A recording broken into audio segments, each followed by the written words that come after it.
So given that no one knows how NIW is going to change, would it make more sense to focus on EB-1A instead? I think a lot of Indian nationals have this question. I feel like. Yeah, not for most students or not for people who are looking at going into a master's program.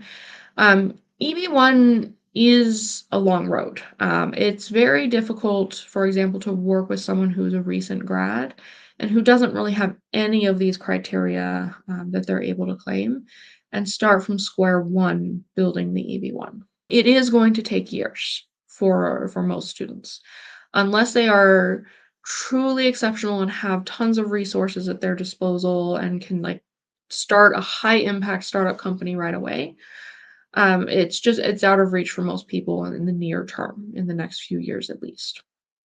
So even though Indian nationals should be aware of EB-1 and start to take steps to build their career in that direction, if the green card is important, if it's something that they want to pursue, looking at securing that initial priority date with your first I-140 approval is far more important than getting the EB-1 right away.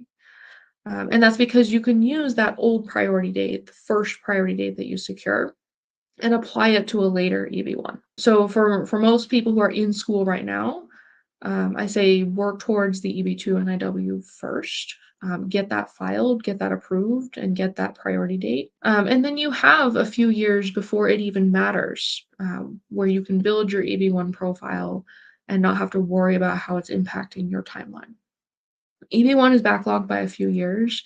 I don't think that that's going to change drastically because a lot of really experienced people in the industry with priority dates from 2014, 15, 16 are all now trying to upgrade to EB-1.